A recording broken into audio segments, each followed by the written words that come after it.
तटविलसच्चारु पीताम्बराढ्यं वन्दे धन्वन्तरीं निखिलगदवन प्रौढदावाग्निलीलम्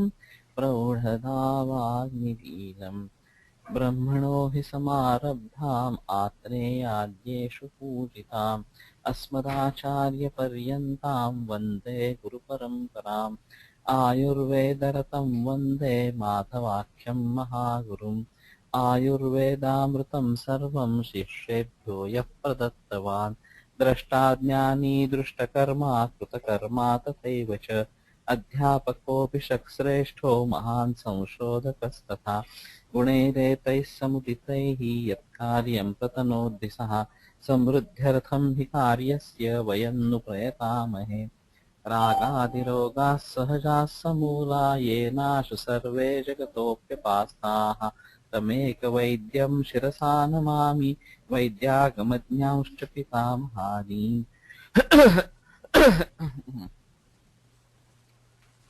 कुष्ठ एलवालुक कट्फल कांडेक्षु इक्षु अब्दिफेनक उशीर वसुरक उशीरकै इक्षुरकै शुक्रम शुद्धेत सकंदम बंद निर्यासै। यहाँ तक कल आए थे परसों। द्राक्षा काकोली द्वय मधुपर्णी मधुक बीज मधुक जीवक विदार्यः स्नेहोपगा समेदा जीवंती शालिपर्णिकाः।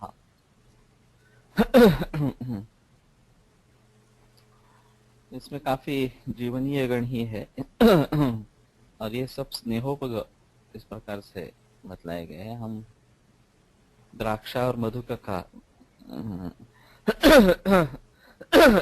इस्तेमाल कर सकेंगे।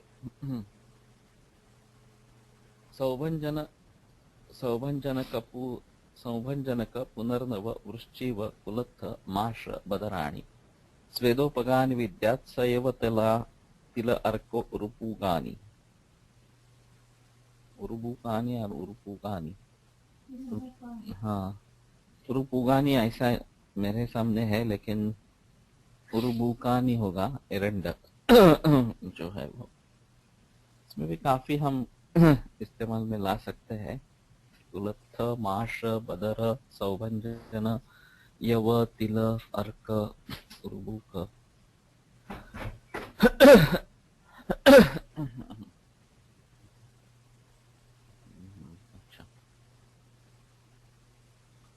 लाजा आम्र बदर दाडिम यव षष्टिक मातुलुंग सेव्यानि जंबू आम्र पल्लवानि च वमि निग्रहणानि मृत्सा च। वमि निग्रहण लाजा आम्र बदर दाडिम वगैरह वगैरह है। इसमें जम्वाम्र पल्लव का निर्देश है और आगे सर्दी चिकित्सा में इससे सिद्ध जल या उसका पांट देने के लिए कहा है और उसके काफी अच्छे परिणाम आते हैं, देखा है। वैसे भी लाजा सिद्ध जल ये भी अच्छा काम करता है, इसमें कोई संदेह नहीं। और मुष्ट लोष्टोद्भव जल इसमें खरपर का भी इस्तेमाल कर सकते हैं, तो ये भी अच्छा है। और दाड़िमा यवषष्टिक मातुलुंग वगैरह वगैरह जो है यवषष्टिक मातुलुंग ये सब वमी के निग्रहण में इस्तेमाल में ला सकते हैं। इसमें थोड़ा ये कुछ लोगों को प्रवास करते समय सर्दी होती है। इसमें दो प्रकार दिखते हैं। कुछ लोगों को खाने के बाद अगर सफर करते हैं तो तकलीफ होती है, कुछ लोगों को खाली पेट तकलीफ होती है। तो खाली पेट तकलीफ होती है तो इसका मतलब वायु या वात पित्त का प्राधान्य है और उसमें गिरीश अच्छा काम करता है। और जिन लोगों को खाने के बाद तकलीफ ज्यादा होती है उनमें पचन की समस्या है, जो क्षोभ होता है प्रवास के कारण, उसको ध्यान में रखते हुए फिर आंवला सुपारी ऐसा पाचन जाति का या सूचेकर इस प्रकार का जो है वो इस्तेमाल में लाता है। तो उसी हिसाब से इसको भी देखेंगे कि अमृत जो है वो पहले वाले में, जिनको खाली पेट तकलीफ होती है और जिनको खाना खाने के बाद तकलीफ होती है, उनमें शायद ये मातुलुंग दाड़िम इस प्रकार का कुछ इस्तेमाल करेंगे। जो पाचन जाति का कुछ है वो इस्तेमाल करेंगे, वो ज्यादा अच्छा रहेगा। प्लीज म्यूट, अपने अपने माइक्रोफोन को बंद करें। नागर धन्वय वासक वालक पर्पटक चंदन गुडुच्चः भुनिंब घन पटोली कुस्तुम्बुर्यः तृषं घ्नन्ति।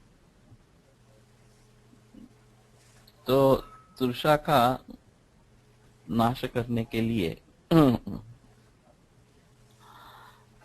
ये शुंठी धन्वय वासक वालक पर्पटक चंदन गुडुच्चः, इसमें काफी जो द्रव्य षडंगोदक में आए हैं वो काफी है। और कुस्तुम्बरी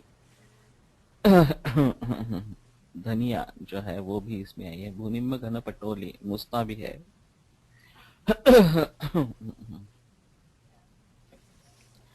तो उशीर पर्पटक चंदन नागर ये सब चीजें जो षडंगोदक पानी में आई है, ज्वर में इस्तेमाल में आने वाली, वो सभी इसमें है।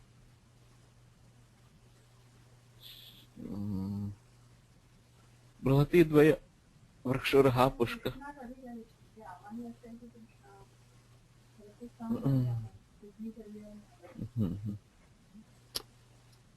तृष्णा हम कब समझें किस प्रकार की तृष्णा? आमुज तृष्णा है या भ्रमण वगैरह ऐसा कुछ ज्यादा हुआ है इसके वजह से तृष्णा है? सवाल चल गया था यहाँ पे। इसमें दो चीजें होती है वास्तव में, कि तृष्णा एक वेग निग्रह में भी आई है और तृष्णा चिकित्सा के स्वरूप में भी आई है। तो शमन में तृष्णा का निर्देश है, तो उसमें तृष्णा निग्रह करना है, इस प्रकार का बताया गया है। तो जहां ऐसा देखा जाता है कि वास्तव में शरीर को पानी की आवश्यकता नहीं है, फिर भी आदत से या पानी ज्यादा लिया जाता है और व्यक्ति को लगता है कि मुझे प्यास है इस प्रकार का, तो उस वहां पे तृष्णा का निग्रह ही करना है। और जो मुहुर मुहुर वारी पिबेद अभूरी, ये जो निर्देश है, थोड़ा थोड़ा पानी बार बार लेना है, इस प्रकार का। तेजस प्रतिपक्षत्वाद मंदाग्निर्वर्जय जलम, ये निर्देश है कि वो अग्नि के खिलाफ होने के कारण विशेषतः मंदाग्नि को निर्माण करता है। और इसलिए पानी के बारे में तृष्णा का निग्रह कब है और करना है, और तृष्णा वेग का धारण नहीं करना है, ये कब करना है। अपने अपने माइक्रोफोन को म्यूट करें।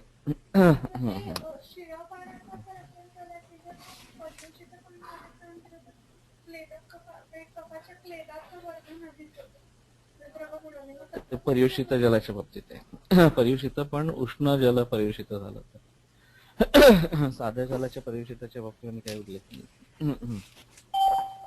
द्विशतम तत्त्वदोषक कोश शुद्ध जल अगर पर्युषित होता है तो त्रिदोष कारक बतलाया गया है और वो क्लेद को बढ़ावा देता है, इस प्रकार का है। लेकिन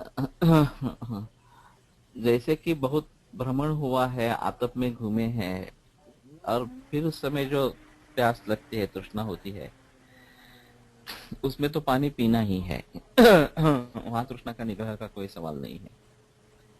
लेकिन हम ऐसे ही जब पानी पीते हैं प्यास न होते हुए भी या आदत से, तो उसमें तृष्णा का निग्रह करना है। और ऐसी इस समय इस प्रकार की जो तृष्णा है उसको रोकने के लिए ये शायद काम करेगा। तृषम ग्रंथि ये इसमें पाचन के हिसाब से भी काम करेगा। जैसे कि नागर है, इसमें धन्वय आवासक है, तो और धान्य का भी है। तो जो स्नेह बस्ती के बारे में बताया गया है, प्रातर नागर धान्यां भा कोष्णम केवलमेव वा अतिरक्षात् अनागच्छन् न चेत् जाड्यादि दोषकृत उपेक्षेत ही तत्वोद्युषितश्च निशाम पिपेत। प्रातर नागर धान्यां भा, इस प्रकार का वो पाचन के हिसाब से शुंठी और धान्य का सिद्ध जल, इस प्रकार का निर्देश। तो जहां आम की वजह से तृष्णा है और पानी पीने की इच्छा हो रही है, वहां तृष्णा का निग्रह करना है। यावत तक क्लेदयन्त्यन्नम, जितनी पानी की मात्रा से अन्न का क्लेदन हो जाएगा और पचन आसानी से हो। अपने अपने माइक्रोफोन को म्यूट करें।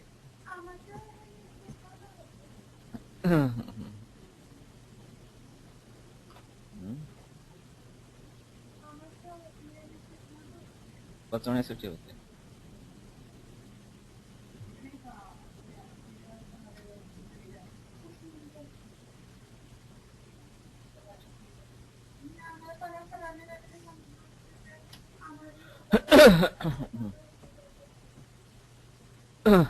Please switch off your microphones. इसमें हमिंग काफी आ रहा है, रिकॉर्डिंग में प्रॉब्लम करेगा। सवाल अगर पूछने हैं तो टाइप कर सकते हैं, नहीं तो अंत में उसके बारे में पूछ सकते हैं। तो जहां आमज तृष्णा का संबंध है वहां उसका निग्रह ही करना है। इसमें नागर धन्वयासक इस प्रकार के इस्तेमाल में आएंगे।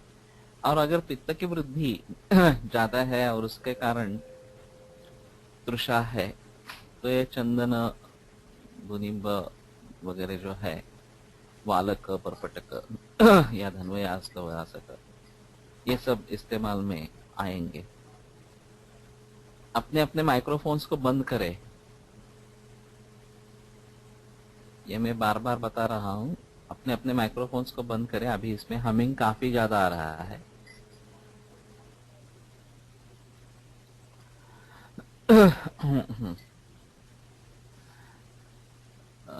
बृहतिद्वय वृक्षरुहा पुष्कर मूला भया कणा श्रृंग्यः हिद्मा निघ्नन्ति शटी दुरालभा बदर बीजंच।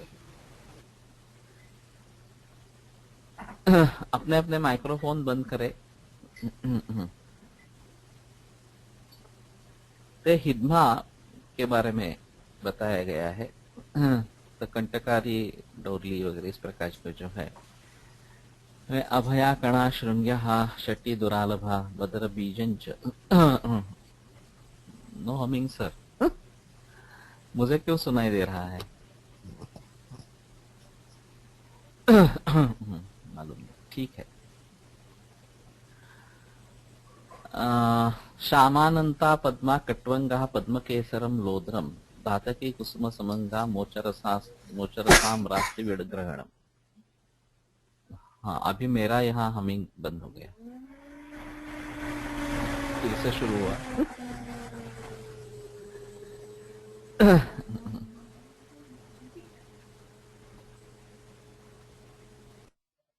तो विड विरजन इस प्रकार का आगे का बताया गया है।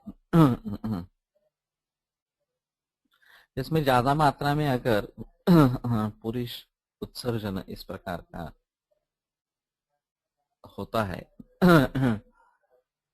तो उसको रोकने के हिसाब से विड ग्रह करने के लिए ये श्यामा अनंता पद्मा कटबंग ये सब आए हैं। जम्बू सल्लकी मधुकम नीलोत्पल कच्छराति तिलश्राव्यम या श्रयाव्यम भृष्टाचमृतपयस्या शशान्मलि विरजनानि। श्रयाव्यम, श्री करके तो बिल्व होगा। जम्बू सल्लकी मधुकम नीलोत्पल कच्छरा तिलश्राव्यम भृष्टाचमृतपयस्या शशान्मलि विरजनानि। ये काफी समझ में नहीं आ रहा। विड विरजन जो है उसको रंग को दूर करना इस प्रकार का। कार्श्य कार्ष्ण्योष्ण कामित्व कंपानाशकृद्गहान, ये जो कार्श्य इस प्रकार का आता है मल में, या फिर नख रोम वगैरह, ये अर्श के बारे में जो बताते हैं कृष्णत्व नख विणमूत्र, इस प्रकार का। तो इस प्रकार का विट को या मूत्र को कृष्ण वर्ण आ जाना एक संप्राप्ति का हिस्सा है। और इसमें शायद विरजन द्रव्यों का इस्तेमाल होता होगा। लेकिन फिर भी इस प्रकार का रंग क्यों आ जाता है, कैसे आ जाता है, और विरजन द्रव्यों का रोल कहाँ पे है, ये शायद सोचना ही पड़ेगा इस प्रकार से।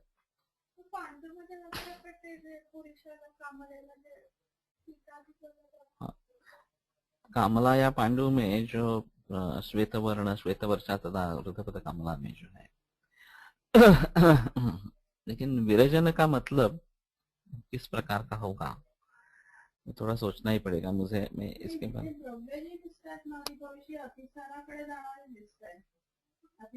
कमी करणारे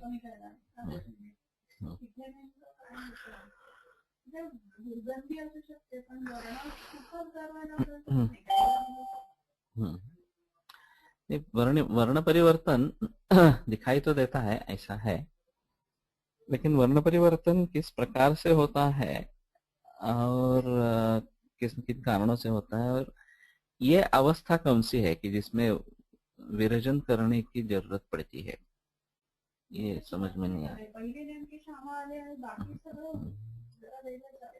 श्यामा कुठे आहे, ते तर जम्मूवाला आहे, ते वरचे वीडग्रहणाला आहे, आणि वीडग्रहणाला श्यामा आली आहे, जरा आणखीनच गोंधळाचं, म्हणजे ती कदाचित श्यामा दंती द्रवंती क्रमुक कुठरिणी शंखिनी चर्मसाभा हे सगळे विरेचन करणाऱ्या गडातले असणार।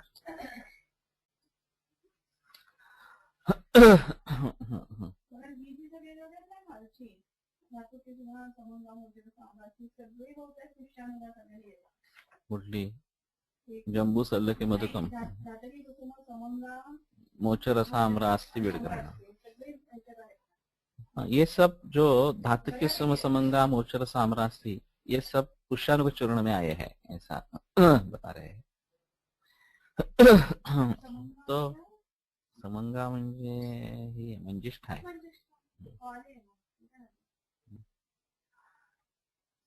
तो इसमें ये देखना पड़ेगा कि इनका रोल एक्चुअल में क्या है, इस प्रकार का। जम्बू आम्रोदुंबर वटक पीतन लक्ष पिप्पली अश्मंतम, पिप्पल अश्मंतम, सॉरी, भल्लातक सोमवल्कम, भल्लात सोमवल्कम मूत्र ग्रहणाय निर्दिष्टम। तो इसमें पंचवल्कल तो आए हैं, उदुंबर वटक पीतन लक्ष पिप्पल आणि अश्मंत। अगर ज्यादा मात्रा में मूत्र प्रवृत्ति हो रही है तो उसका निग्रह करना, इसके हिसाब से ये आया है। तो ये प्रमेहामध्ये असं नाही म्हणता येण्यासारखं, प्रमेह में भी प्रभुतावेल मूत्रता है, लेकिन वहां रोकने का निर्देश नहीं, मूत्र की निर्मिति कम हो जाए, इस प्रकार का है। ये भी समझ में नहीं आ रहा, मूत्र ग्रहण करने की आवश्यकता किन अवस्थाओं में होती है, और ये चारों ही गण, विड विग्रहण, विड ग्रहण, विड विरचन, विरजन, मूत्र ग्रहण, और आगे कमल नलिन कुमुद मधुक सौगंधिक धातकी लता कुसुम मूत्रम नयति विरागम सोत्पल शतपुत्र पुंडरी कंच, इसमें काफी कमल के ही प्रकार है। मधुक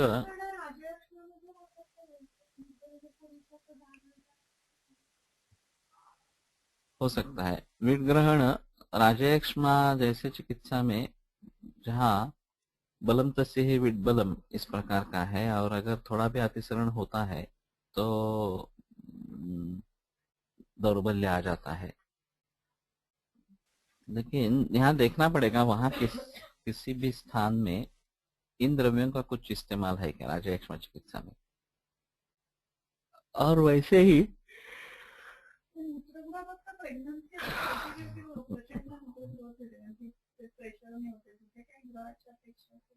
नहीं, पहले ही डिहाइड्रेशन है, पानी कम है शरीर में और फिर मूत्र भी जा रहा है, वो हमने अभी फिलहाल ही मैन वर्स नहीं, आई स्टूडेंट भी आला देखा था एक एपिसोड। उसमें वो एथलीट थी और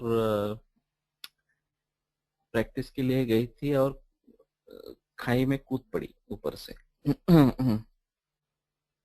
और हड्डी उसकी कमर की टूट गई, तो बिल्कुल हिल नहीं सकी और वो सुनसान इलाका था, उसके साथ उसका कुत्ता था लेकिन वो 4 दिन तक ऐसी ही पड़ी रही, कुछ कर नहीं सकी और फिर उसने मूत्र को रोक के रखा था, क्योंकि वैसे भी डिहाइड्रेशन था दिन में कड़क धूप, कड़ाके की धूप और रात में कड़ाके की ठंडी, ऐसा वो माहौल था। और उसने बहुत कोशिश करने के बाद भी वो मूत्र को रोक नहीं सकी और फिर उस कुत्ते ने उसने कुत्ते को कहा कि तुम जाकर मदद ढूंढो, तो वो कुत्ता गया और लोगों को लेके आया वो खोज के लिए टीम निकल पड़ी थी, उसको कुत्ता मिला और उसकी जान बच गई। इस प्रकार का है एपिसोड था। लेकिन ये ऐसी अवस्था में मूत्र निग्रह करना जरूरी होगा, इस प्रकार का कुछ तो ये बता नहीं सकते हैं कि कैसे अवस्था में ये मूत्र ग्रहण करने की आवश्यकता ग्रंथों के हिसाब से पड़ती है। और मूत्रम नयति विरागम, ये विराग जो है ज्यादातर पीलापन तो दिखता ही है। अगर हम यूरिन रिपोर्ट्स को देखेंगे तो प्राकृत मूत्र का वर्ण क्या है पेल येलो, ये तो दिखता ही है आमतौर से, डार्क येलो वगैरह ऐसा कुछ दिखेगा, लेकिन सुबह का जो मूत्र है जिसकी परीक्षा की जाती है वो तो पेल येलो तो दिखता ही है। तो शायद हमें सोचना पड़ेगा कि ये नॉर्मल कलर नहीं है, प्राकृत वर्ण नहीं है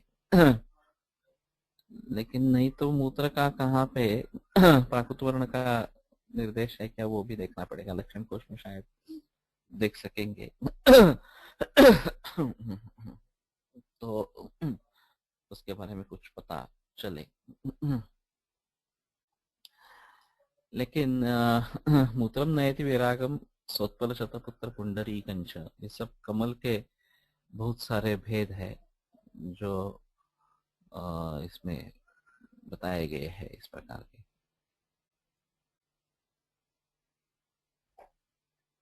वृक्षादनीश्वदंष्टा दर्भ इत्कट वसुक वशिर कुशकाशाः मूत्रं विरेचयेयुर्गुन्द्रा पाषाण भेदश्च।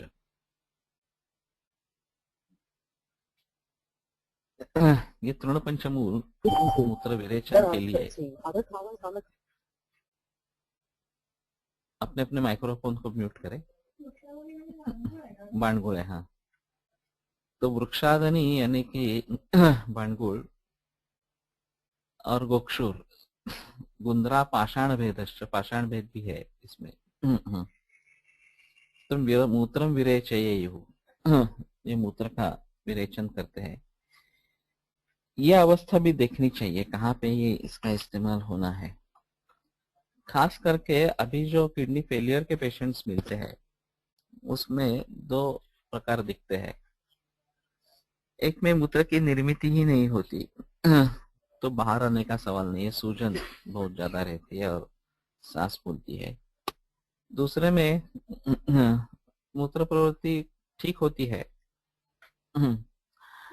सूजन कम रहती है और नहीं भी रहती कभी कभी और फिर भी यूरिया क्रिएटिनिन बढ़ते हैं या प्रोटीन्स इसमें जाते हैं यूरिन में तो पहले वाला जो है जिसमें मूत्र का प्रमाण बहुत ही कम होता है इसमें मूत्र विरेचन के हिसाब से ये शायद इस्तेमाल में आ सकेंगे जो बाजार में दवाइयां मिलती है उसमें तृणपंचमूल युक्त जो दवाइयां हैं वो सुकुमारक कषाय या सुकुमारक घृत ये है, तो मैं इनका काफी इस्तेमाल करता हूँ, इस दृष्टि से करता हूँ। या फिर इन लोगों को अगर बस्ती देने हैं तो दशमूल तृण पंचमूल इस प्रकार का निरोह इसमें इस्तेमाल में आता है। लेकिन मूत्र का विरेचन करने का भी कंसेप्ट है। उदर रोग में वो लोग मूत्र विरेचन का इस्तेमाल करते हैं एलोपैथी में। हमारा वहां का जो है वो पुरुष विरेचन इस प्रकार का, पुरुष विरेचन इस प्रकार का है, वहां मूत्र विरेचन का कोई संबंध नहीं है। लेकिन फिलहाल शोथ, उदर, पांडु इस प्रकार के निदानों में जहां मूत्र की निर्मित ही कम है, उसमें ये मूत्र विरेचन का रोल रहेगा। और ऐसी अवस्था में अगर मूत्र विरेचन हो जाता है, मूत्र की प्रमाण बढ़ती है, तो फिर सांस फूलना कम हो जाता है, डिस्टेंशन कम हो जाता है। और लासिक्स देकर ये परिणाम एलोपैथी में हासिल करते हैं, इंजेक्टेबल देकर भी या गोलियां देकर भी। लेकिन वो केवल तात्कालिक उपाय है। हमारे हिसाब में शायद मूत्र विरेचन का कहाँ पे इस्तेमाल करना है ये देखना पड़ेगा, और किस प्रकार से इस्तेमाल करना है वो भी देखना पड़ेगा। यानी कि इसका हिम बना के, फांट बना के या काढ़ा बना के,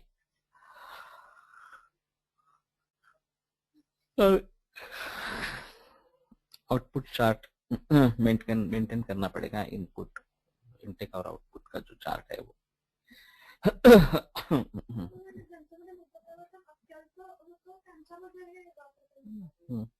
मूत्र प्रवर्तन, मूत्र निर्मित अल्प है और इसलिए मूत्र प्रवर्तन अल्प है और उसके वजह से सूजन वगैरह है।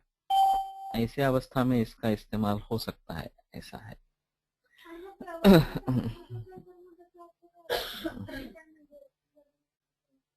उसको अलग से सोचना पड़ेगा। जहां प्रवर्तन प्राकृत है और फिर भी यूरिया क्रिएटिनिन बढ़ रहे हैं या उसके बाकी कुछ और सिम्टम्स है, खास करके सांस फूलना,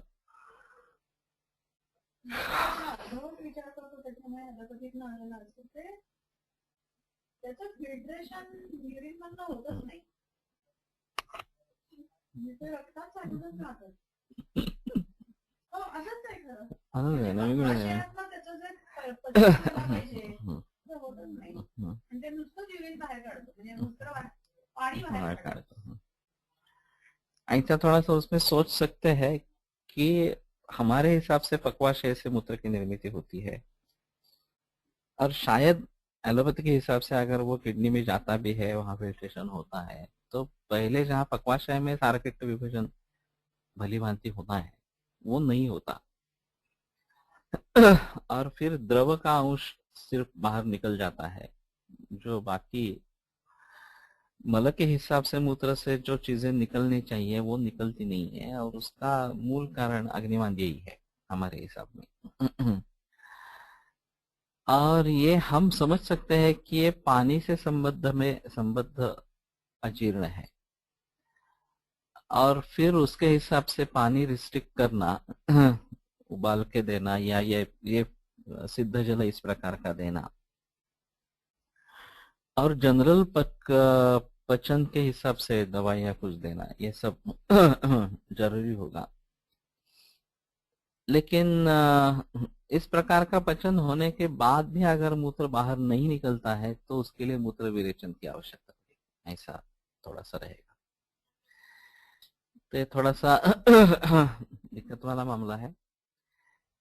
लेकिन ये कौन सी अवस्था ये है ग्रंथों में निर्दिष्ट, आगे कहीं भी यहाँ मूत्र विरेचन द्रव्य का इस्तेमाल करना है, यहाँ पुरुष निग्रह का इस्तेमाल करना है, ऐसा नहीं आया है। जहां तक मैंने पढ़ा है कि इन वर्गों का इस्तेमाल कहाँ पे करना है ये आगे कहीं भी आया नहीं है। और निर्देश तो है, तो इसका मतलब कहीं पे इसकी जरूरत होती होगी, ऐसा होगा। तो ये अवस्थाएं कौन सी है ये एक बार देखना पड़ेगा। जो मैंने अभी अवस्थाएं बताई क्या जहां मूत्र की निर्मित ही नहीं हो रही है और उसके हिसाब से वो बाहर नहीं जा रहा इस प्रकार का, उनमें ये वृक्षादिनी वगैरह जो है। वसु का म्हणजे तालीम खाना नहीं है। वसु इतकट इतकट म्हणजे हे आहे तालीमखाना इक्षुरक आहे मला वाटतं बहुतेक आता आठवत नाही, पण वसुकाचा अर्थ काहीतरी वेगळाच आहे मला आता आठवत नाही.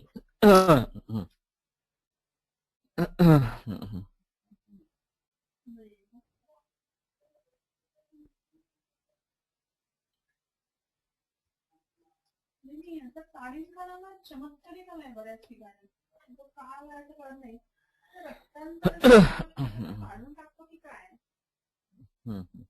इथे तर तसंच करतो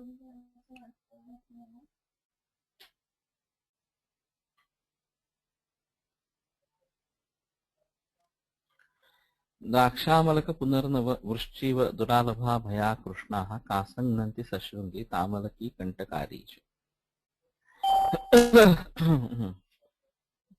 तो ये अकेले अकेले बताए गए हैं द्राक्षामलक पुनर्नव. वैसे भी सूखी खांसी ये काफी दिक्कत वाली चीज है.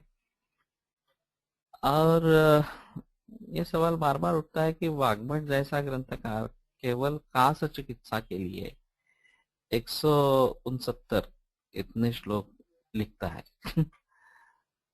तो इतनी काफी मात्रा में इसके बारे में क्यों लिखना पड़ता है? वैसे हम समझते हैं कि क्या कास ये क्या है, छोटी समस्या है. ऐसा नहीं है. अगर हम इस प्रकार के मरीज देखते हैं कि जहाँ काफी दिक्कतें पैदा होती है कास चिकित्सा करने में, तो उन सभी अवस्थाओं को ध्यान में रखते हुए किस अवस्था में कौन सा इस्तेमाल करना है ये देखना पड़ेगा. ये व्याधि प्रत्यनिक चिकित्सा में जाएगा कासम ग्रंथि ये जो द्रव्य है इसमें. और पहले हेतु प्रत्यनिक देना है, उसके बाद अगर वो नहीं होता है तो व्याधि प्रत्यनिक के बारे में बताना है. अब जैसे मैंने बताया था कोल्हटकर जी को फणसलकर जी ने कहा था कि तुम्हें 60-62 वर्ष में कास होगा और उसकी दवाई कंटकारी रहेगी. इस प्रकार का वो प्रेडिक्शन किस प्रकार का था मालूम नहीं है, तो रहे नहीं तब तक. लेकिन ये प्रेडिक्शन और उसके लिए दवा ये भी बताई थी. चंडाम लवे तस शटी आमल की सुरस हेंगू जीवनते.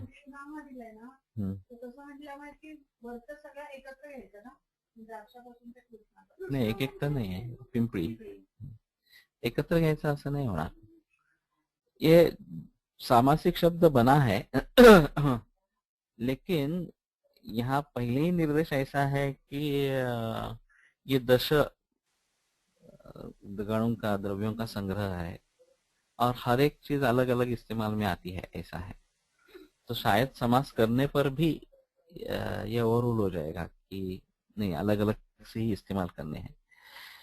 सभी इकट्ठा मिला के भी कर सकते हैं अधिक से अधिकम फलम इस प्रकार से, लेकिन दश इमानी इस प्रकार के हिसाब से वो अलग अलग है.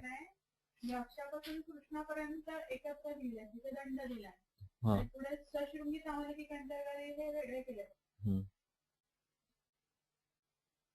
बरोबर आहे ना. मग म्हणजे मग द्राक्षापासून ते कृष्णापर्यंत एकत्र घेऊन आपण जसं एक असं गण केलाय का जर तसं काही अपेक्षित आहे का कृष्णा हा म्हणजे यहाँ पे नहीं होगा ऐसा मैं बता रहा हूँ. यहाँ 10 करके बता रहे हैं तो 10 है तो अलग अलग ही होने हैं. इकट्ठा इस्तेमाल कर सकते हैं नहीं कर सकते उसमें कोई संदेह नहीं है. पुनर्नवाच आहे, पुनर्नवा भेदच आहे, पण पुनर्नवा भेद हा पुनर्नवा भेद है. वैसे भी सशृंगी का मतलब क्या लेंगे? दूसरी जगह कहीं स का निर्देश आता है तो उसके साथ में ये लेना है, नहीं तो व्याकरण के दृष्टि से वो सशृंगी लेने हैं, श्रृंगी के साथ लेने हैं, ऐसा मतलब होगा. लेकिन फिर भी यहाँ श्रृंगी अलग है अगर, तो वो अलग ही लेनी है। सश्रृंगी सिर्फ बताने के लिए इस प्रकार का किया है। नहीं तो हर एक के साथ श्रृंगी ले सकते हैं, ऐसा ही भी निर्देश हो इस प्रकार। चंडामल वेतस षटी तामलकी सुरस हिंगु जीवंत्या पुष्कर मूल एला अगुरु वर्गोयम श्वास शमनाय। बर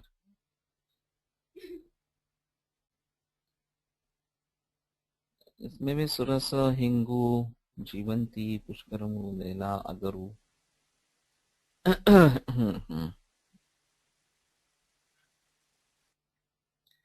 तो शायद हम एला वगैरह को चूसने के लिए कह सकते हैं, श्वास रोगियों में भोजन के उपरांत एला लेनी है, इस प्रकार का जो श्वास शमन करने के लिए बताया गया है।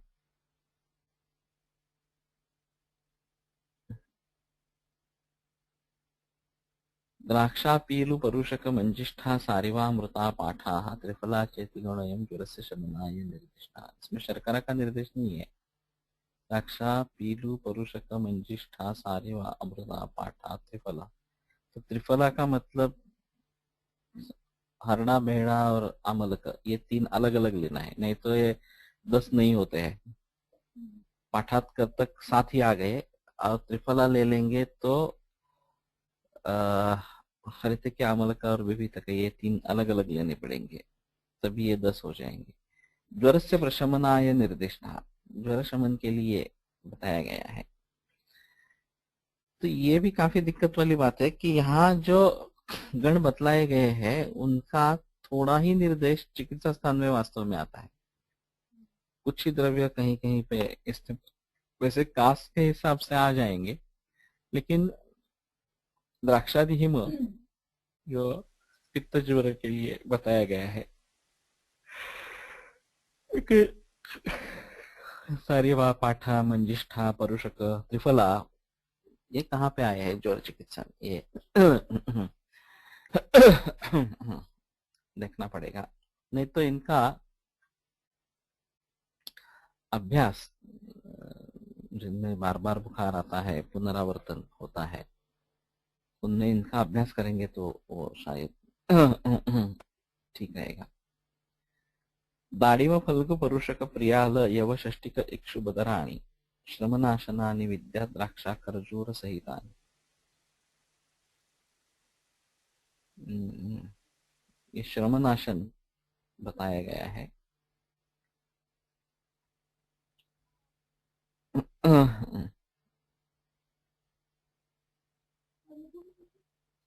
अंजीर।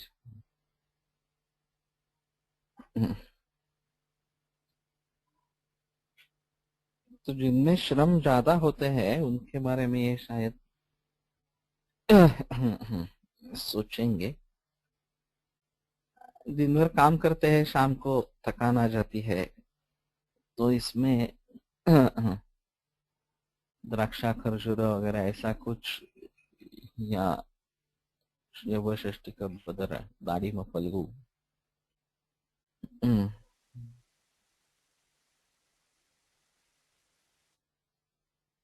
ये काफी मीठे और थोड़े खट्टे खट्टे इस प्रकार के फल है।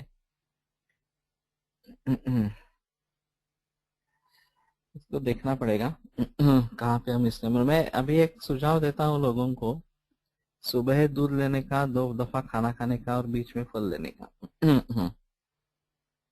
ये यहाँ पे ऐसा हम समझते हैं कि ये सेंद्रिय सभी है क्योंकि फिलहाल जो फल मिल रहे हैं वगैरह, वो काफी दिक्कत वाली बात है।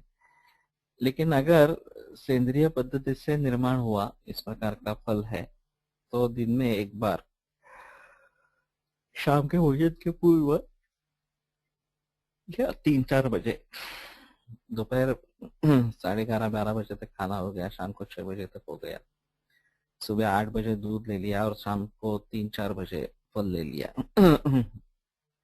ऐसा ज्यादा अच्छा है।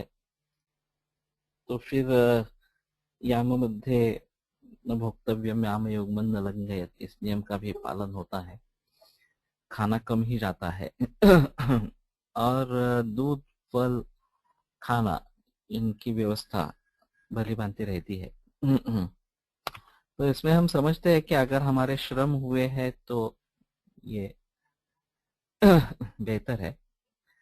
और जो लोग अभी श्रम ज्यादा, हाँ शारीरिक श्रम, मानसिक श्रम पर विचार करना हरकत नहीं, मानसिक श्रम के बारे में भी सोच सकते हैं।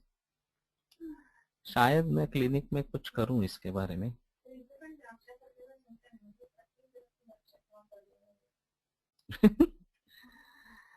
द्राक्षा खरजूर संहिता नहीं इस प्रकार का निर्देश है, तो सभी द्रव्य द्राक्षा और खरजूर के साथ लेना है या नहीं लेना है का सवाल है। लेकिन मेरे ख्याल, हाँ ये भी श्रमहर है, इतना ही यहाँ पे मतलब होगा, क्योंकि 10 होली संख्या चाहिए। हाँ। तो आहे ना, पण खरजुरारी मंथ ज्यादातर मद्यपान के हिसाब से इस्तेमाल में लाते हैं, ऐसा है थोड़ा सा। नहीं, अभी क्लिनिक में बैठते हैं और 15-20 पेशेंट हो जाते हैं तो थकान सी आती है, उसमें कुछ चाय ले ली या फिर थोड़ा खाना खा लिया और फिर आगे काम शुरू किया तो ठीक रहता है, ऐसा मेरा भी अनुभव है। तो उसमें शायद इसका कुछ इस्तेमाल करेंगे, उसमें मेरे हिसाब से यवा और षष्ठी का ही दोनों है। बाकी मैं नहीं ले सकूंगा शायद। पण आत्ताची बोरं सगळी हायब्रिड आणि अशी आहेत। आम्ही, हा चण्या मिण्या बोरं हे आहेत।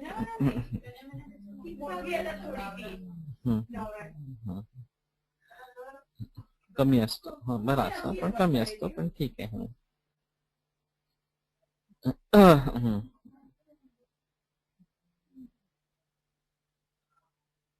द्राक्षा खरजूर सहिताने पद्मकलाजा उशीरम मदक उत्पल सारिवा सितोदीच्छम काश्मर्य फलम चंदनम एष गणो दाह प्रोक्ता। तो दाह शमन करने वाला गण ये बताया गया है। और खास करके रेडिएशन केमोथेरेपी के बाद जो दाह होता है उसमें शायद इनमें से जो चंदन जैसा है, जो विषग्न भी है, शीतवीर्य भी है, दाह प्रशमन भी है, उनका इस्तेमाल इससे ज्यादा होगा। वो चंदन घिस कर वो पानी में डाल के पीना, ये अच्छा है। वैसे वो उदीच्य भी है उसमें।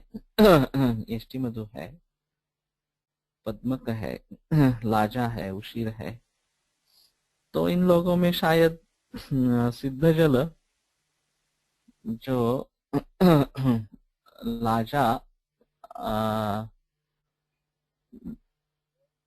थोड़ा चंदन डालकर उबाल कर या सारिवा डालकर, सीता डालकर उबाल कर फिर उसमें उशीर डालकर पीने के लिए कहेंगे तो ये बेहतर होगा। या कुछ बना के दे देंगे कि ये पानी के साथ उबालो, पानी ठंडा होने के बाद उसमें थोड़ा उशीर डालो और वही पानी दिन भर पियो, तो दाह कम करने के हिसाब से अच्छा होगा। और यहाँ दाह का मतलब ये केमोथेरेपी रेडिएशन अभी का है, लेकिन जहाँ पे इस प्रकार का दाह पित्त के वजह से हो रहा है उन सभी में ये इस्तेमाल में आएगा। नत नागर अगरु वचा धान्यक भौतिक पिप्पली व्याघ्या शीतम शमयंती आचरात शोनाका साग्निमंथश्च। उसी प्रकार शैत्य निवारण के लिए ये दूसरा गण आया है। खास करके कुछ मरीजों में राइगर्स आते हैं, ज्वर के पूर्व में बहुत ही राइगर्स आते हैं, तो वहां महासुदर्शन चूर्ण अच्छा काम करता है, वो अलग चीज है, लेकिन 4-5 कंबल लेने पड़ते हैं। उसमें ये शीतल चमयंती अक्षरात शोनाका अग्निमंथ 10 या अग्निमंथ शुंठी वगैरह वगैरह जो है वो इस्तेमाल में ला सकेंगे।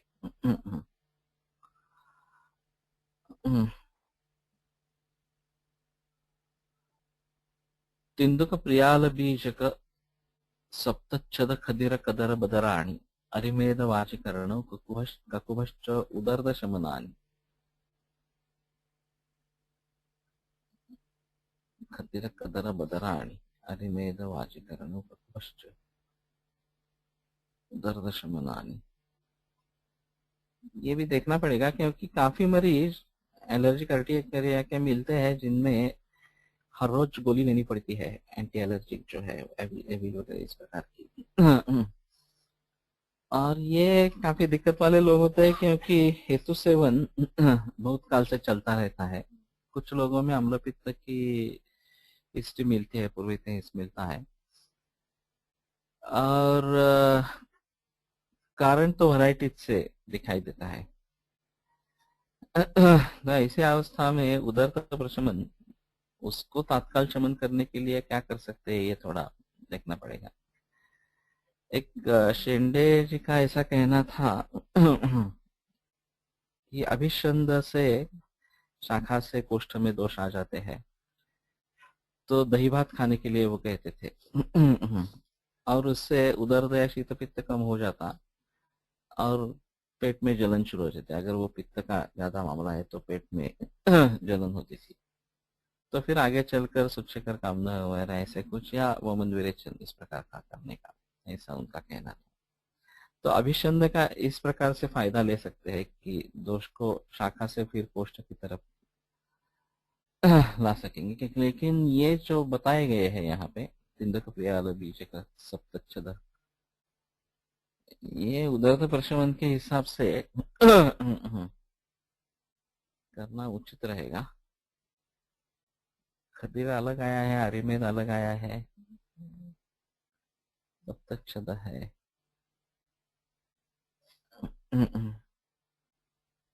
ककुब है।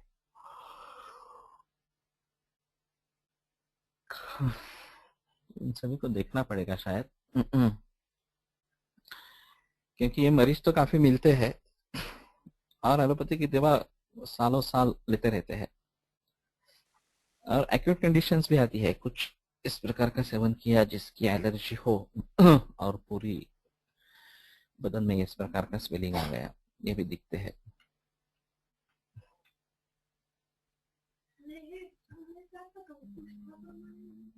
नहीं, उदर शीत पित्त कोठ ये जो बताए गए हैं उसमें से उदरदस्त कफा दिखा, कफ का प्राधान्य है, तो इसमें इन चीजों का इस्तेमाल होना है इस प्रकार का। काकोल्येल्या सेव्यम निदिग्धिके शालिपर्णि पुष्णिपर्णि च नन्त्यंगमर्दम अचिरांत चंदन मदकोरूपंच।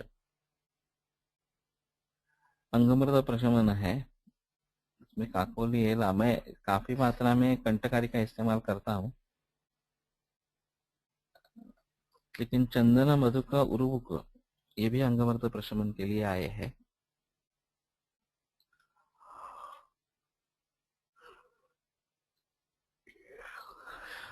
तो रोग कौन सा है? बुखार के साथ अंगमर्द है तो शायद ज्वर वाली जो चिकित्साएं है वो उसमें इस्तेमाल में आती है, लेकिन ज्वर नहीं है, सिर्फ अंगमर्द है, तो उसमें ये सब देखना पड़ेगा।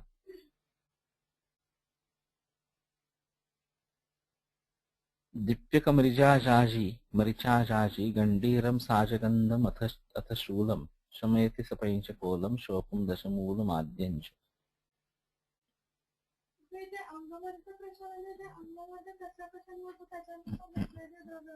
असा आहे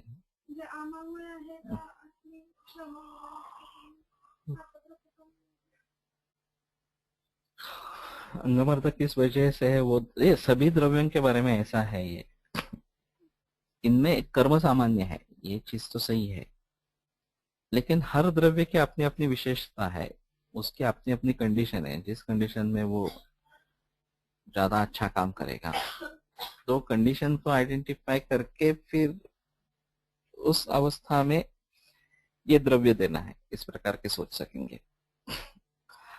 और नहीं तो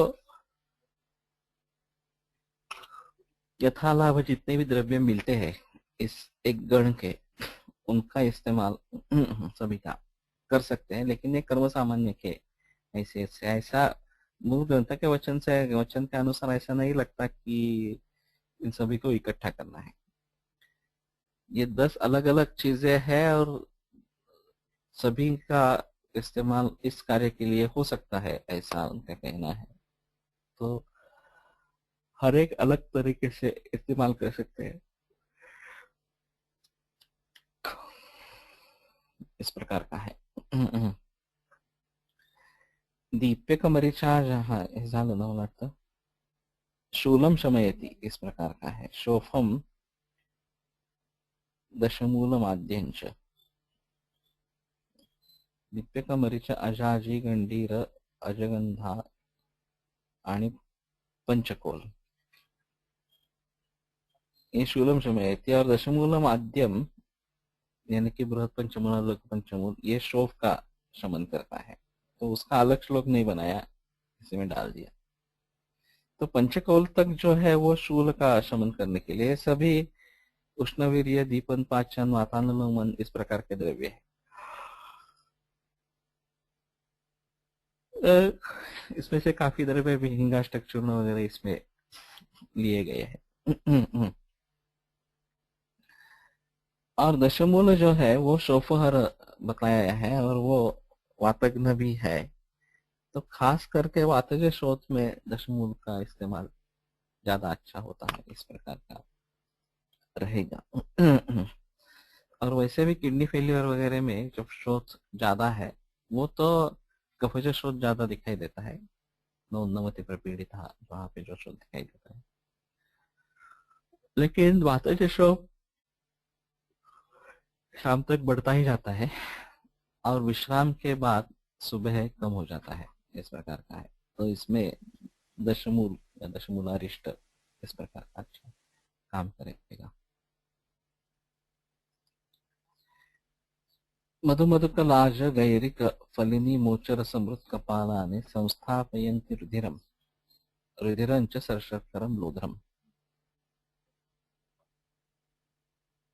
मधुमधुकलाज गैरिक फलिनी मोचर समृत कपाल रुधिर शर्करा और लोधर, यहाँ भी सशर्करम लोधरम आया है, तो केसर का इस्तेमाल एक मेरे ख्याल में सशर्करा केसर होना है क्या। तो रक्त संस्थापन करने के लिए ये मधुमधुकलाज गैरिक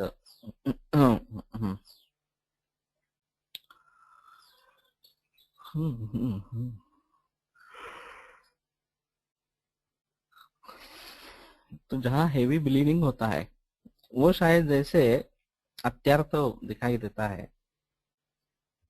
हिंदुरेजिया, और उसमें रोकथाम के लिए जैसे हमने वो क्षीरबला शतपाकी का नस्य इस्तेमाल में आता है, उसी प्रकार रुधिर संस्थापन गण जो है इसका इस्तेमाल हम भली भांति करें। पुष्पानुचरण का हम अभी इस्तेमाल करते हैं ज्यादातर इसमें, लेकिन मधुमधुकलाज गैरिक का ये सब सोचना पड़ेगा। एक गैरिक कामदुगा ये भी इस्तेमाल में लाते हैं।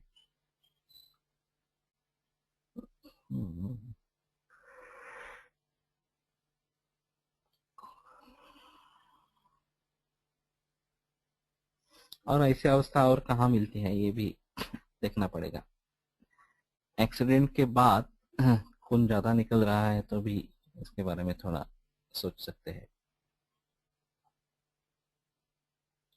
शैलेल वालुकट्फल मोचरस अशोक पद्मक श्रीशम स्थापयति वेदनामथ सहतुंग कदम्ब विदुलंच।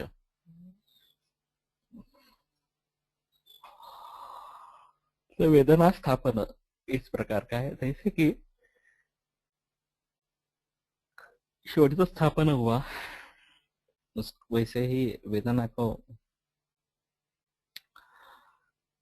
स्थापना करना है, उसको रोक देना।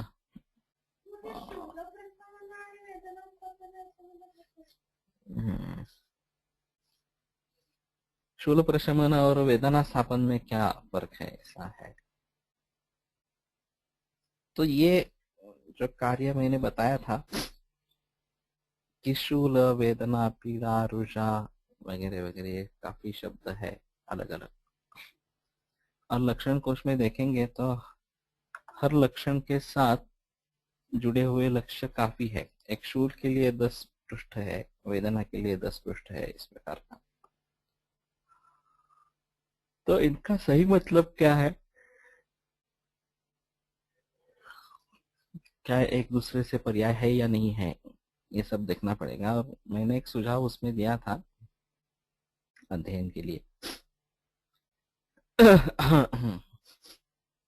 कि उसकी व्युत्पत्ति देखो, ये एक चीज है। फिर उसके संबंध में कौन कौन से विकार आते हैं, एक ही ग्रंथ को शुरू में ले लो। वेदना शब्द वाग्भट ने कहाँ कहाँ पे इस्तेमाल किया है, ये सिर्फ वाग्भट से ही देखो। वो लक्षण कोश में से फिल्टर करके देखना पड़ेगा थोड़ा सा।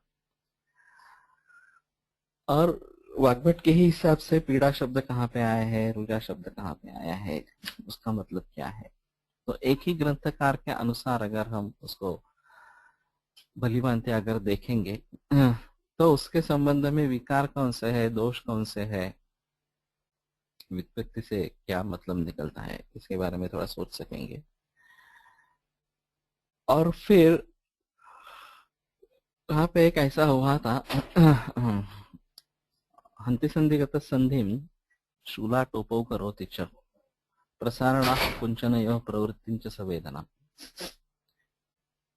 संधिगत बात में शूल और आटोप इस प्रकार का होता है। और प्रसारण कुंचन एवं प्रवृत्ति संवेदना, आकुंचन और प्रसारण में वेदना करता है। तो मैंने वहां पे ऐसा बतलाया था कि जब मूवमेंट्स होती है तो जो वेदना होती है उसको वेदना कहेंगे, और बैठे बैठे भी है और फिर भी दर्द हो रहा है तो उसको शूल कहेंगे। इसमें दोनों शब्दों का निर्देश है, शूल भी आया है, शूल और आटोप इसका द्विवचन किया है, और शूल है और आटोप भी है। तो इसका मतलब सूजन भी है, शूल भी है, तो वो जो वेदना है उसको शूल कहेंगे। और जब प्रसारण आकुंचन करते हैं, मूवमेंट होती है घुटनों की हो, जानुसंधि, तो उस समय जो वेदना होती है उसको वेदना कहेंगे। और खास करके सीढ़ियां चढ़ते उतरते वक्त वेदना महसूस होती है, उसको वेदना ही कहेंगे। तो ऐसी स्थिति अगर है तो यहाँ वेदना स्थापन का इस्तेमाल अच्छा होगा। ये जो गण बताया गया है, शैल एलव कटकवल मोचरस अशोक पद्म। और जो शूल वाला है मामला, उसमें दीप्य कमरी चाची गंडीर इस प्रकार का कुछ इस्तेमाल में आएगा।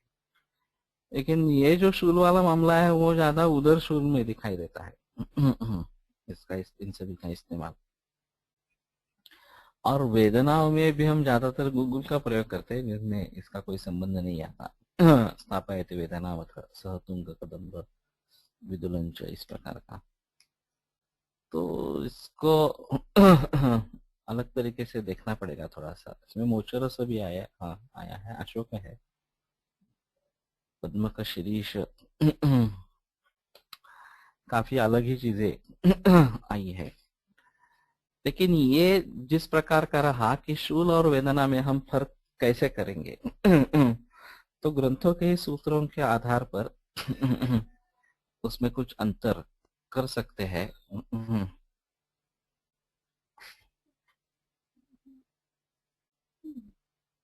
अरे बाप रे।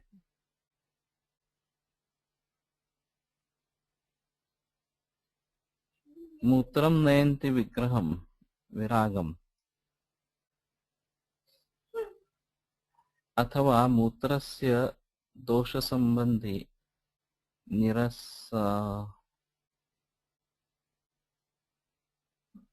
निरसन करोति नाम प्राकृतं वर्णं स्थापयति इति मूत्र विरजनीयम। चक्रपाणी चरक। Okay. We have been saying that these dravyas should be used individually, but in case of Shotha, we usually use Dashamula as a group. सही है. शूल उदर शूल. ये टीका का अंश है. तो ये काफी दिक्कत वाला मामला है. शूल, वेदना, पीड़ा, रुझा. हमने गुरुकुल में ये बात छेड़ी थी और कुछ छात्र इसमें काम कर रहे हैं. ये सभी संदर्भ निकाल के श्रुति मेरे सामने है. तो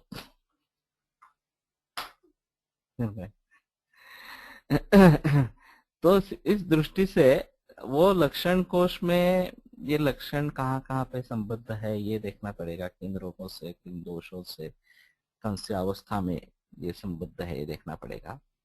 और फिर औषध कोश से उस रोग के हिसाब से, उस दोष के हिसाब से कहाँ पे क्या दवाइयां आई है ये देखना पड़ेगा. लेकिन प्रसारण कुंचन या प्रवृत्ति च वेदना, प्रसारण और अकुंचन में वेदना सहित प्रवृत्ति होती है. तो शायद वेदना को ऐसी अवस्था में लेकर चलते हैं और जहां कुछ भी हलचल नहीं है फिर भी पेन महसूस हो रहा हो, वहां शूल को सोचेंगे. ये थोड़ा सा हो सके. शूल शूल आणि शोध नहीं, सभी संदर्भ सामने आएंगे तो ये झलक है सिर्फ. सभी संदर्भ सामने आने पर उसके बारे में कुछ बता सकेंगे. वहां 10 पृष्ठ है. वेदना के लिए 10 पृष्ठ है और इसके लिए 10 पृष्ठ है. शूल के लिए 10 पृष्ठ है. एक पृष्ठ में 2 कॉलम में 50-50 इस प्रकार के 100 रिकॉर्ड करीबन है. तो 10 पृष्ठ हुए, इसका मतलब ही 1000 रिकॉर्ड्स हो गए. और वो विषय से लेकर सभी चीजें उसमें शामिल है.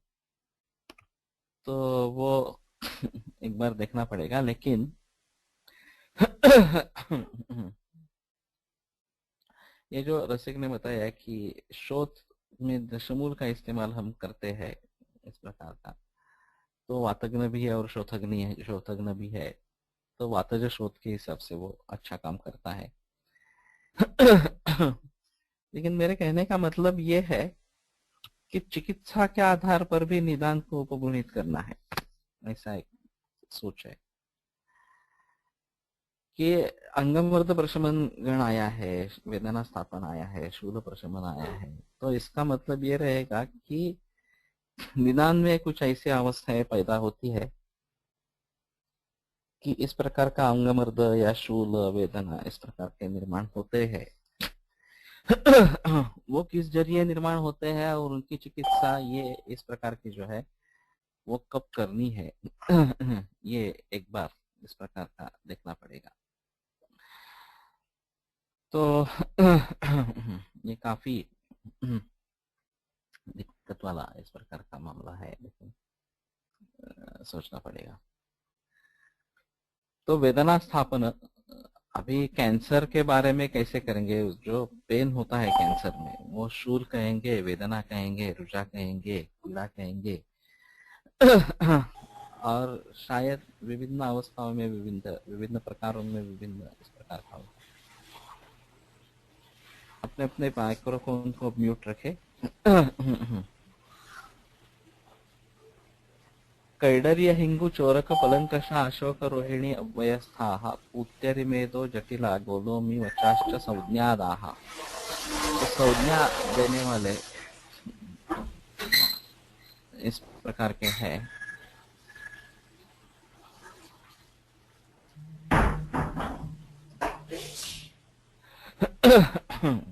संज्ञा प्रदान करने वालों में ये है. तो ये भी एक अलग चीज है. जहां जहां संज्ञा, अपने अपने आवाज, माइक्रोफोन को म्यूट करें.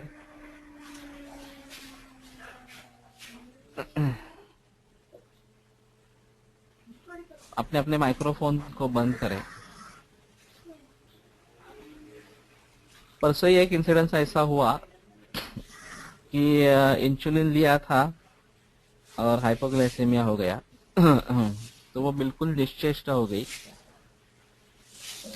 हाथ पांव ठंडे पड़ गए और पसीना बहुत आया था। रात के 3-4 बजे ऐसा हुआ था। और फिर जैसे ही उसको शक्कर खाने के लिए दे दी, वो ले नहीं रही थी, मुंह खोल नहीं रही थी। और तो मैंने कहा कि जबरदस्ती पानी पिलाओ शर्करा का। और फिर वैसा जब किया तब उसने हाथ पांव हिलाना शुरू कर दिया। नहीं तो संज्ञानाश इतना था कि वो कुछ समझ नहीं पा रही थी। सुबह उठने के बाद भी उन्होंने पूछा कि मुझे कल क्या हुआ था। तो उसको कुछ याद भी नहीं था कल क्या हुआ रात में करके। तो ये फिलहाल ही मैंने अनुभव किया इसका। तो संज्ञा देने वाले हैं इस प्रकार के जो है वो कैडर्य हिंगु चोरक पलंकशा अशोक रोहिणी वयस्था। हाँ, इसमें वचा का है निर्देश और जो ज्यादातर इस्तेमाल में भी आता है, लेकिन हिंगू का भी है, गुगुल का है, तेरी में दो अपने अपने गुगुळ आहे. उत्तेरे में म्हणजे तो घाणेरा करंजक किंवा हे वचाच आहे, बोलन में पण वचाच आहे. माइक्रोफोन को म्यूट करे. किसी का माइक्रोफोन चालू है?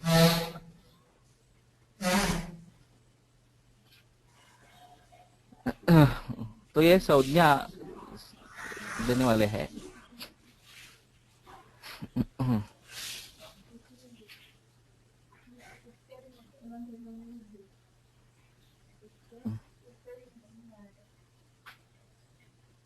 घाणेरा करंजच आहे की नाही मला जरा शंका वाटते. आर्यमेध म्हणजे खरं खदीर आहे किंवा खदिराचा भेद आहे असणार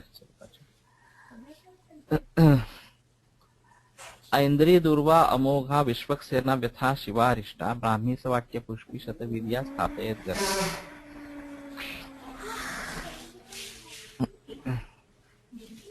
चल ग गुगुळच.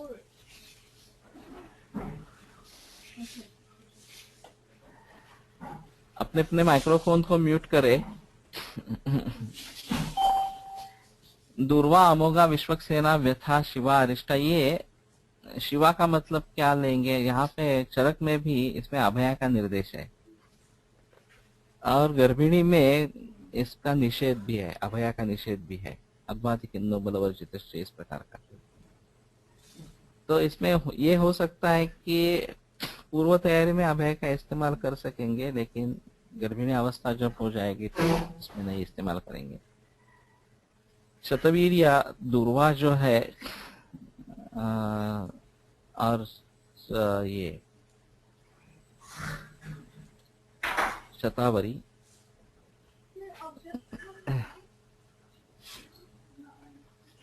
अव्यथा अभयाचंच नाव आहे मला वाटतं.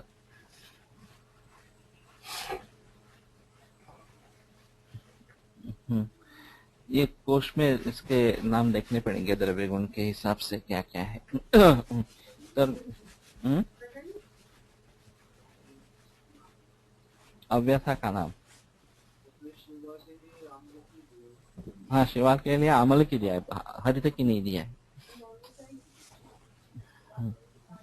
आहे दोन्ही मध्ये आहे. ठीक.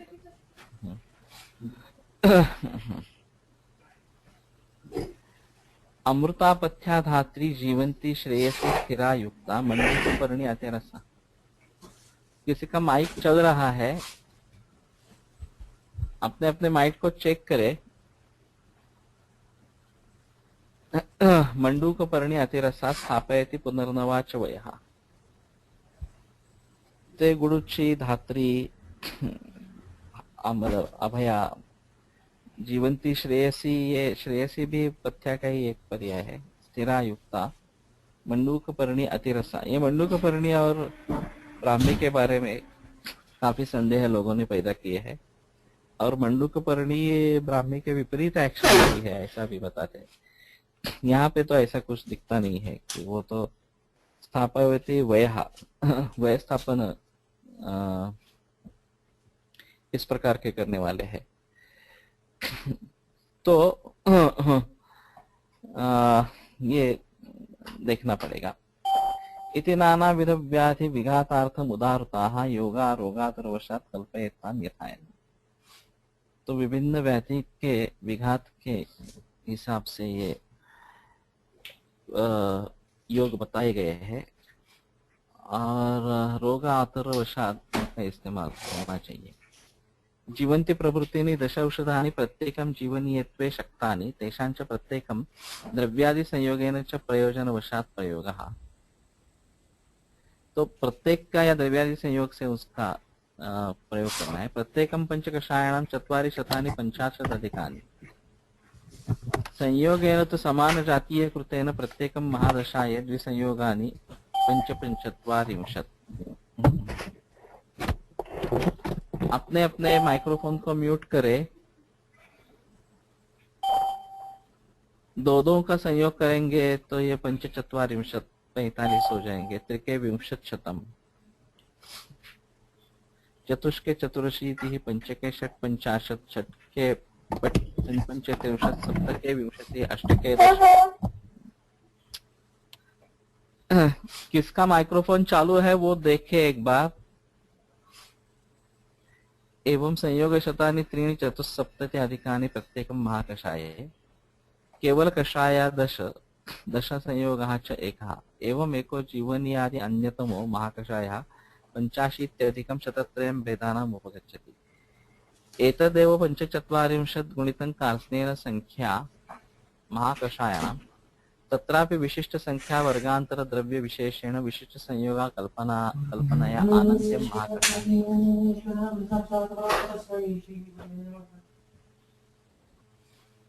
जीवन्त्यादीनि दश कषाय शब्द वाक्यानि। जीवनीयं प्राणानां संधारकम्। लेखनं देह उपलेपादिकान् भावान् विच्छिन्नति। अपने अपने माइक्रोफोन को म्यूट करें। संधानकम शरीरे अंतःसंहतिकरं भावानां उदर्दो वक्ष्यमाण लक्षणा शीतपानीय संस्पर्शाद इत्यादिना दीप्यकादि पंचकं सपंचकोलं शूलं शमयति इति संबन्धः। आद्यं दशमूलं द्वे पंचमूले बिल्वादि महत् बृहत्यादि च लघु एतद् दशकं शोफं शमयति। मधुमधुकादीनि नवानि प्राणिरुधिरं च पुरुषस्य रुधिरवृद्धिस्थैर्यकरम्। वृद्धि रुधिर वृद्धि और स्थैर्य करने वाला है, ऐसा टीका करने बताया। वेदनायाः चित्शक्तेः संतर्पकम् वेदना स्थापनम्। अरे बाप रे। वेदनायाः चित्शक्तेः संतर्पकम् वेदना स्थापनम्। चित्शक्ति का संतर्पण करने वाला जो है वो वेदना स्थापन है। शायद यहाँ का वेदना स्थापन का मतलब संवेदना जो है उसकी स्थापना करना इस प्रकार का है।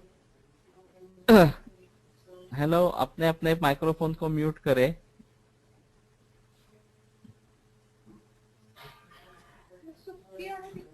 हाँ, जहाँ पे वेदना की अनुभूति नहीं है लेप्रोसी वगैरह में, इसमें शायद वेदना स्थापन का इस्तेमाल हो सकेगा। अन्यत्र स्थापनम स्थैर्यकरम इत्यनेन प्रकारेण नानाविध व्याधि निर्वातार्थम प्रयोगाः उदाहृताः।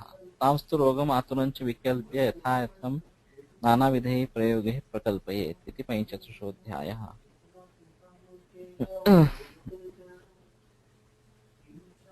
इन्हीं का माइक्रोफोन चल रहा है, चालू है, म्यूट करें। अथ षोडशोऽध्याय अथ तो विविध द्रव्यगण संग्रह अध्याय व्याख्यास्यामः। इत्यस्माहो रात्र्यादयो महर्षयः। Sir please ask by name. Shailaja Kumbhar का माइक्रोफोन चालू आहे। अव्यथा, अव्यथाचा अर्थ हे आहे, शैलजा कुंभार तुझा माइक्रोफोन चालू आहे, तेव्हा आज बंद करा आणि इथून पुढे लक्षात ठेवा असणार स्वतः। मला इथं खरं कळत नाहीये की कोणाचे मायक्रोफोन चालू आहेत असणार अशा स्वरूपाचे। सोनियामुळे इसमें अगर बार आ जाता है तो माइक्रोफोन चालू रहता है, ऐसा कुछ है क्या? हाँ ठीक है, अभी शांति हो गई। ठीक है।